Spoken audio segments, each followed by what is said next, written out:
So let's have a look. Let's try to now evaluate the diagram and see who will be the winners and who will be the losers in this case.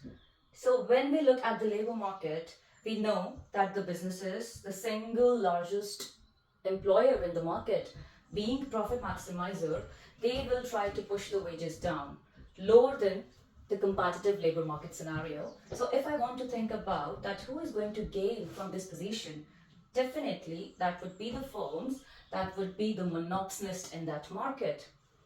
On the other hand, if we are thinking about the losers, we are thinking about that who would be compromising or whose welfare will be compromised in this case. If I'm thinking about the labor market, we are talking about the workers, because the workers are being paid way less than what it is justified. Also, they are not being employed at a level where they would like to be. So what could that lead to? That could lead to inequality in that industry.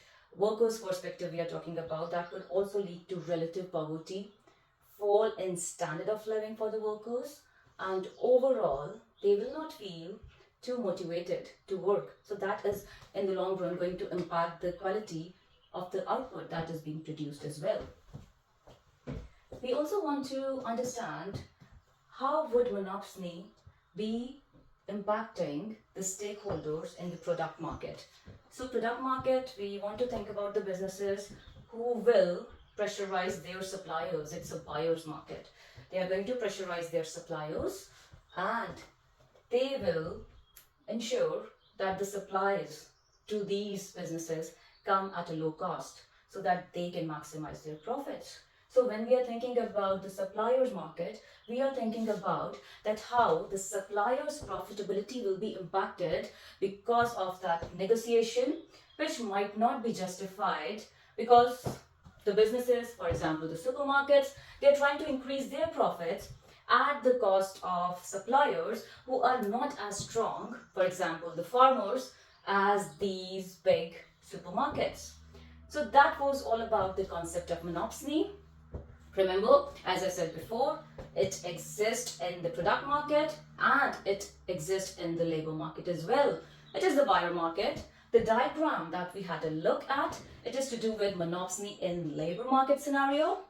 Now, a good idea for you would be to memorize, to connect and apply few key terms that will help you to gain that A-star evaluation.